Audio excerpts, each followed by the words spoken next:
Hello, it's time for your weekend football pod from Matchbook. I'm Ali Maxwell. You know the drill. We've got some Premier League games to go through this morning. We've got some from Europe, some potentially from the EFL. And to talk us through all of these games, Mark O'Hare from We Love Betting is back. Hi, Mark. Hi, Ali. How's it going? I make it sound like that was, it was touch and go. It's not touch and go. You're on every week. And Adrian Clarke joins us as well, former footballer, current broadcaster. Morning, Adrian. Good morning. Yeah, good to be here. It is good to be here. We've got some tasty fixtures, certainly in the Premier League, to look at in depth, and some quite interesting games punting-wise as well, all three of them. Then, Mark, we're going to go to Germany with you and across Europe. And Adrian, you're going to have some any other business as well. We'll start with Spurs against Wolves this weekend. It's an interesting game. There's only 1 point between these two teams, so quite a lot at stake. Spurs, the home team, 2.52 on the Matchbook site. Wolves, 3.16. The draw, 3.16. Spurs minus a quarter of a goal, 2.11. Wolves plus a quarter of a goal, 1.833. Over 2.25 goals, 1.97, and the under 1.934. So not a game with much goal expectancy. I mean, if Mourinho could set the odds, he'd probably set it even lower, given that it appears that if you don't have any fit strikers, Adrian, you simply cannot attack. Wow, yeah. All the excuses came out last weekend, didn't they, Ali? Unbelievable. In a bit. Break this game down for me, Adrian. Well, it's a difficult one. Wolves went to Spurs last year, albeit Wembley, and won. So this isn't a match that will phase them, that's for sure. It's difficult to call because they're evenly matched, I believe, in terms of quality. I looked at the form table across the last 8 games, and surprisingly, Spurs are ahead of Wolves, which I think I didn't expect because it feels as if Spurs are on a poor run at the moment. They were dreadful, weren't they, against Chelsea? So I'm expecting a bit of a reaction. You're talking about low goals. These two sides, when you look at both teams to score table, they're right at the top end. Wolves are at the very top. 70% of their matches both teams have scored. Funnily enough, the last 3 games that hasn't happened. They've kept clean sheets. Can they keep a fourth? It's very hard, I think, to go 4 games with shutouts in succession. So I'd back Spurs to score, even though they don't have any strikers. They've got talent. Yeah, Is a good player. Bergwijn is very, very talented. We've got a whole host of attacking midfielders that can contribute. So that they absolutely can go out and score goals. They are, but obviously a touch hamstrung by the absence of Kane and Son. So no, I think Spurs will score, but Wolves have scored in all but 4 games this season too. So I would actually look at both teams to score. I think the line's around 1.9. Yeah, 1.91 is the guide price for both teams to score. But for me, it's very evenly matched. I think a score draw is where I'd be heading with this one. That a draw itself on its own is 3.16. So yeah, not much to choose, I suspect. And Mark, Adrian mentioned there 3 clean sheets in a row for Wolves, coinciding with the return of Willy Bolly to the Wolves back line. It looks as if, defensively at least, his mere presence turns them into one of the better defensive teams in the league. Yeah, absolutely, Ali. Obviously, he's a very key figure. He's probably the sort of standout centre half, if you like, in that team. That caused so many problems to lots of the elite teams in the Premier League last year. I don't think they're getting the praise they probably deserve this time around for doing something similar, because whilst the results haven't been quite so spectacular, they've, you mentioned those 3 clean sheets. They've taken points off United and Leicester in those 3 games. And since December, they were turned over by Spurs in the last minute in the reverse game, when they really deserved a point, if not all 3, in that match at Molineux. They gave Liverpool 2 almighty matches at Molineux and at Anfield. Could easily have taken a point off Liverpool at Molineux in that reverse game. Beaten City as well. They've done that twice already this season too. So this is a team that knows how to get results. I think the only thing really that puts me off Wolves is the negative of sort of 2 away days in a week. The Europa League away at Espanyol. I know they've got a big first leg lead there, and they probably will rest and rotate the squad, but that's not ideal. And then going away again at the weekend There's better preparation to have really for a match like this. But I think the odds are actually really interesting for this, because there's basically suggesting Wolves are the stronger team of the two. Obviously, that wouldn't be the case if Son and Kane were both available. But, it's very rare you get to see Spurs at 2.5 or bigger at home to any team outside of the Big Six. So, I kind of look at Spurs as well. And I think, yes, they are rightly criticised for last week's performance against Chelsea. And yes, they were second best in that game against Leipzig too. But whilst I'm not going to buy into what Mourinho says after that game against Chelsea, they did look very leggy in that match. And, the schedule was tough. They had to play Leipzig on Wednesday night, then Saturday in the early kickoff against Chelsea. So I do have a degree of sympathy there, but they were very, very flat, very lacking in ideas. They were outshot 17-5 at the Bridge, which is really, really poor. And I think you've got to go back to sort of the Burnley game in December for the last time they put in a really convincing display in the Premier League. For me, anyway, they've won 3 of the last 11 Premier League games on the XG count. 2 of those were against Norwich. I think the sort of old school stats crew will say they've won 8 from 15 in the league under Mourinho, a 1.73 points per game average. Only Liverpool and City have done better than that in that spell. But for me, there's a lot of unconvincing sort of trends coming out of the Spurs team at the moment. I wouldn't want to back them even at that price. I'm very much in the same sort of camp here as Adrian in terms of a low scoring, both teams to score draw. I think the 1-1 is a big runner in this match. If I had to pick either team, it'd be Wolves with the quarter goal start around 1.8. But no, very much kind of backing up what Adrian said there. I expect both teams to score. I would not be surprised at all with the draw. I think it's a massive runner in this, and therefore the 1-1 is also a nice alternative at a nice price too. Yeah, I completely agree. A couple of good stats just to chuck in that I forgot to mention. Wolves love London. I don't know if the punters out there any notice of that kind of thing, but since being promoted back to the top flight, they're unbeaten in the capital. 3 wins, 5 draws. So again, you're pointing towards the draw. And after Europa League games, I had a look at their record, and 11 matches post Europa League, 6 of them draws. So I think it's all pointing towards that, but let's see. Yeah, hard to disagree. Let's talk about Everton and Manchester United. They go head-to-head this weekend at Goodison Park, and Everton are 2.6 to win this game. Manchester United 2.89, and the draw 3.34. Everton plus 0, 1.877, and Manchester United minus 0, 2.06.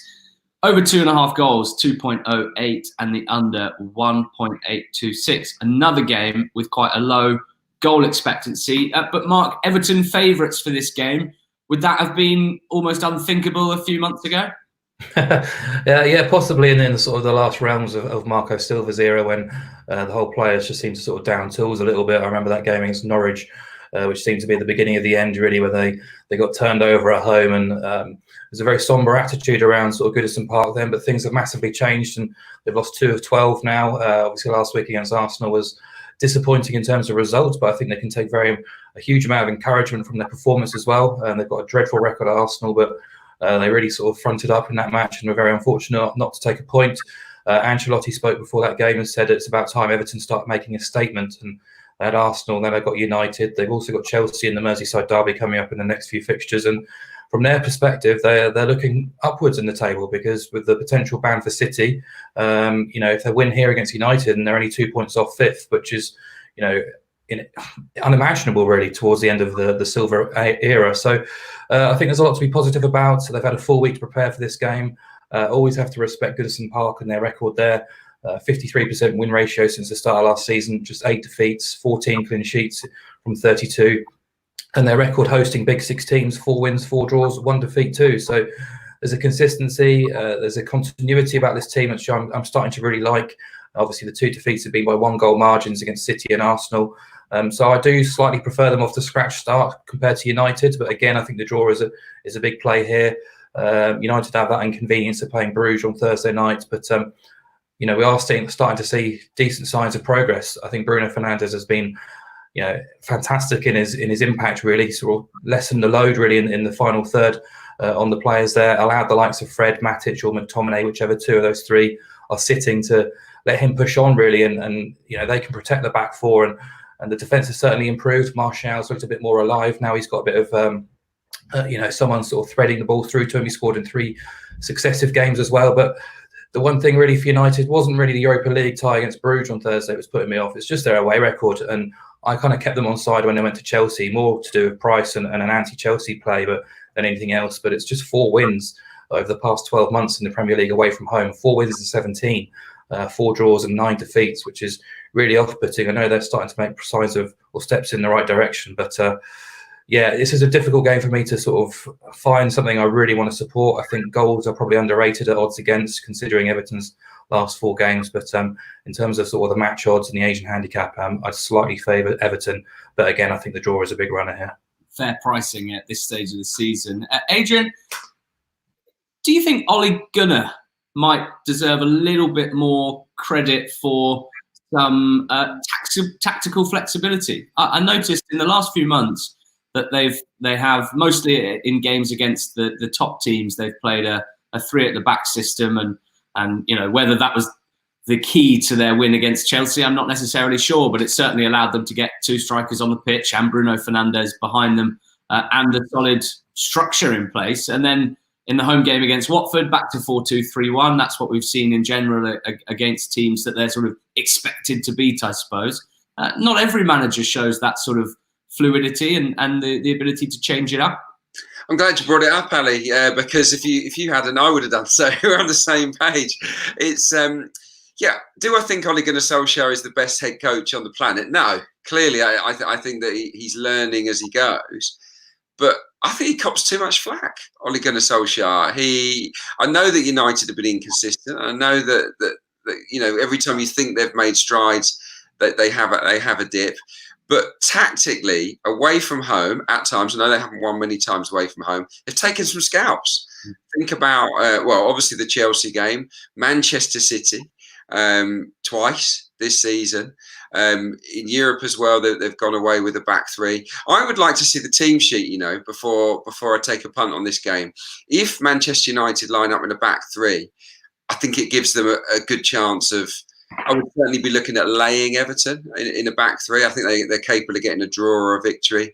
I like Luke Shaw, by the way, as the left-sided centre-half. I think that experiment is working for them. And up against Calvert-Lewin and Richarlison, 2 of the most informed strikers, I think, in the Premier League at the moment. They might need 3 defenders in this game. So, yeah, for me, that's their most solid system.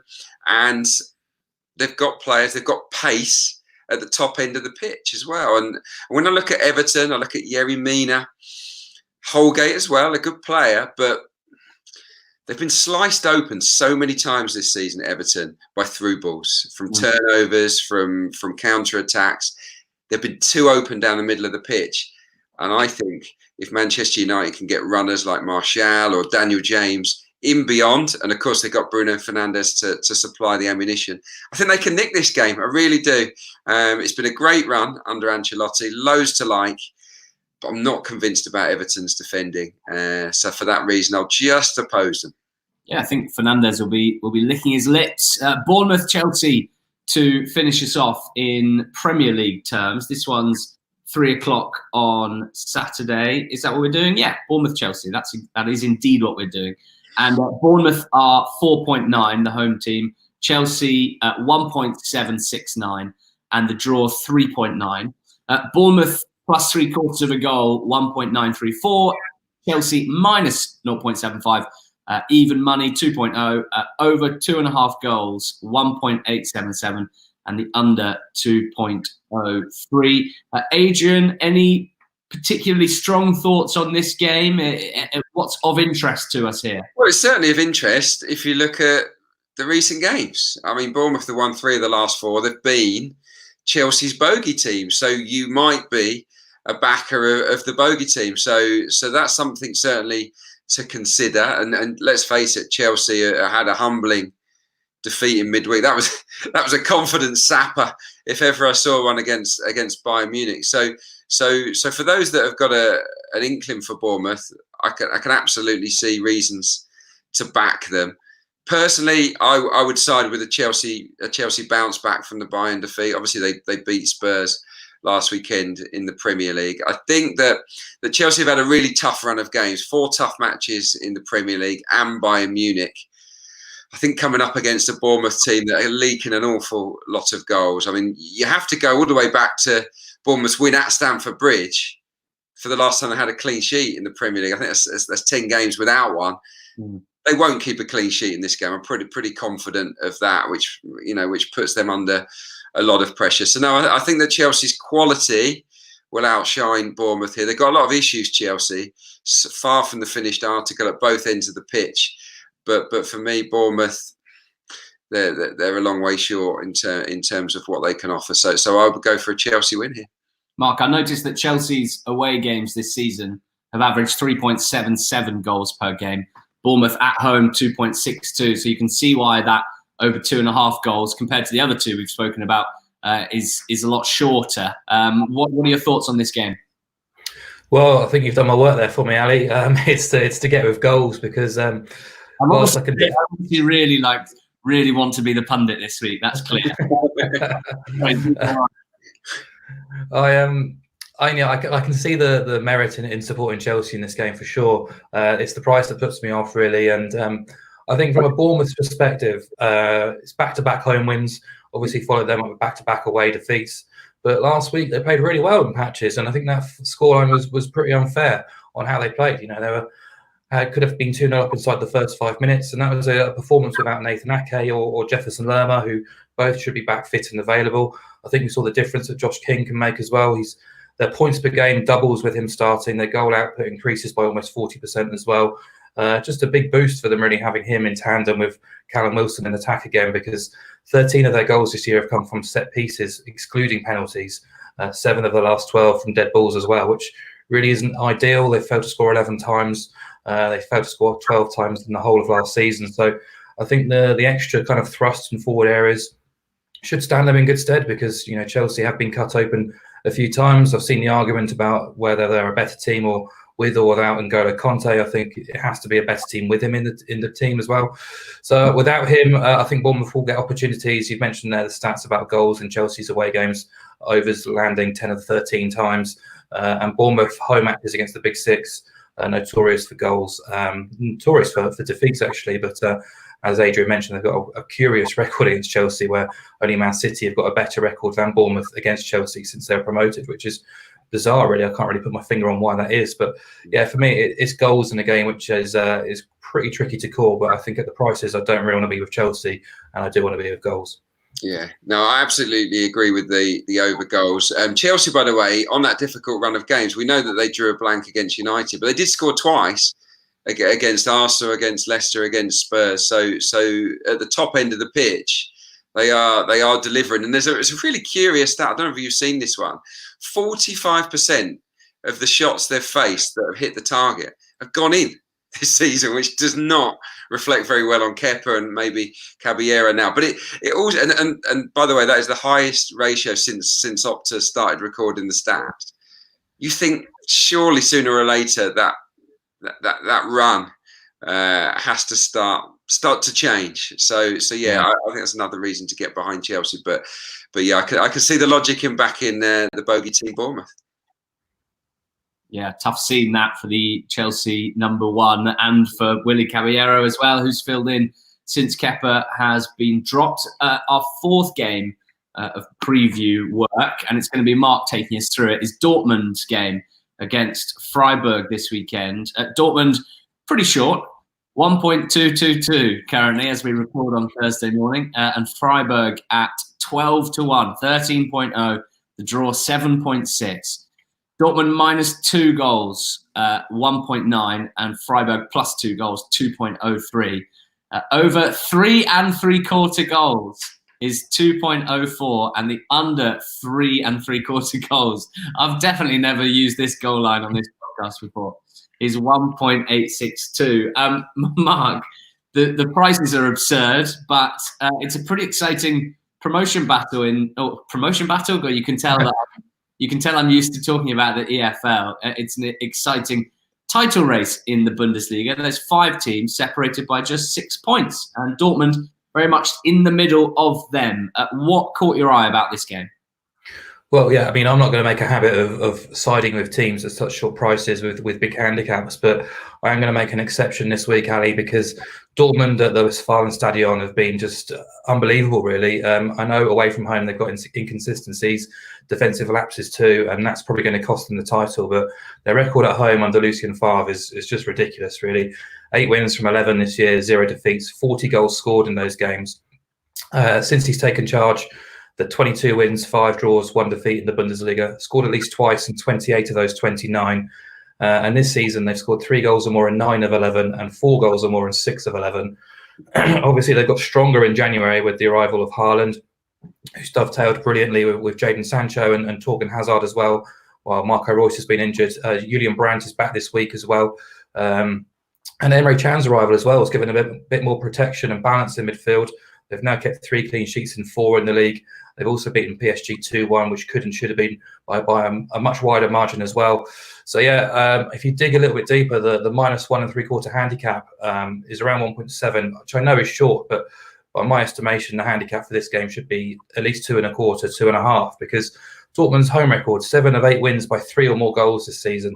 They're just an incredible beast when they get going. Freiburg made their best ever start to a Bundesliga season back in the autumn, but things have regressed to the mean since then. They're back in mid-table since the beginning of December. 6 defeats from 11, 5 of those 6 defeats by 2 goals or more. They're also the second worst team on XG open play ratio, which is quite surprising, really. But dig a little bit deeper. They've been away from home and they still get to play 4 of the top 7 away from home. Yet they're conceding well over 2 expected goals away from home and almost 2 expected goals from open play, which really isn't ideal when you're going to a Dortmund team who are just, they've got 2 free midweeks as well. They've got a midweek off this week, a midweek off next week. So they can go full steam ahead for this match. And I'm surprised that the handicap is giving Freiburg as much respect as they are at the moment. I expect Dortmund to pummel them this weekend. Okay, well, that'll certainly be one to tune in for if it's on this weekend at Dortmund and Freiburg. It's time for any other business now, and I want to start with Adrian Clarke, and I'm interested to hear where you're taking us. Well, yeah, I got a couple of EFL selections in League One first of all, and it hurts me to say this because I'm a former Southend United player, and I hate seeing the predicament they're in. I mean, morale is so low. I mean, performances and results have been awful, and off the pitch, it's not good at Southend at the moment. They just want the season to be over. They're away at Oxford, who are very, very good at dispatching sides in the bottom half of the table on home turf. I mean, they've dished out some hidings, Dortmund style, I think, so far this season. So I was looking at the handicap. Oxford on -1.5. Is 1.92, which I think is quite an attractive price. I know it's still short, but really and truly, Southend United, given their woeful defensive record against an in-form Oxford front line, all of the guys are firing on all cylinders at the moment.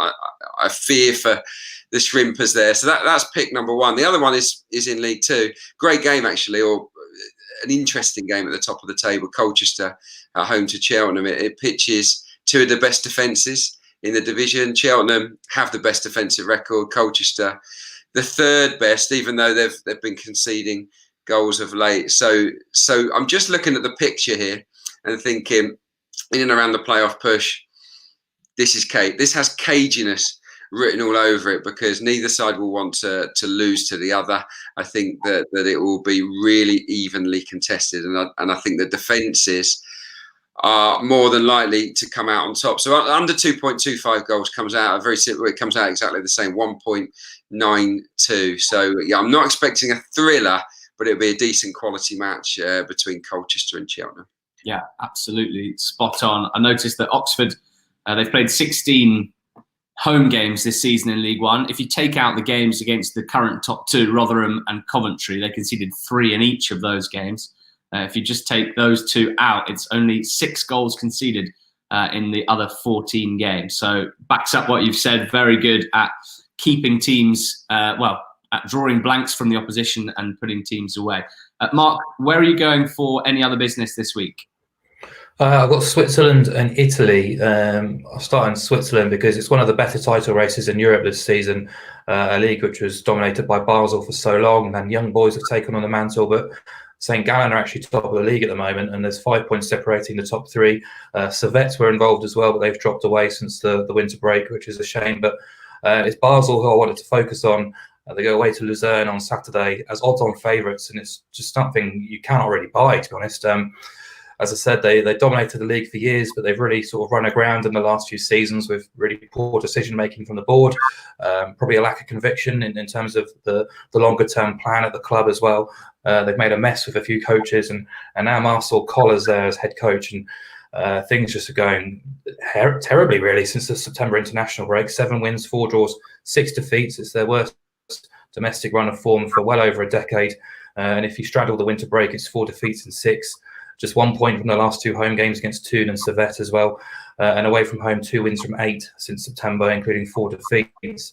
And the data actually suggests that despite the struggles, they're actually overperforming this season as well. So I look at those quotes of odds on away at Luzerne, and it's just no interest whatsoever. A Luzerne team who are very streaky, but they are in good form at the moment, 16 points from 18, and compete really well and really strongly at home. Their last 3 home wins, they've beaten the top 3, Basel, Young Boys and St. Gallen. So I back them to avoid defeat in that game.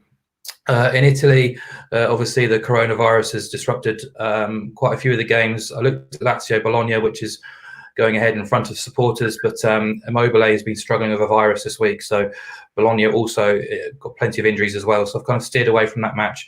Parma Spal is going behind closed doors, but Parma minus half a goal at 2.09 at home to the rock bottom team.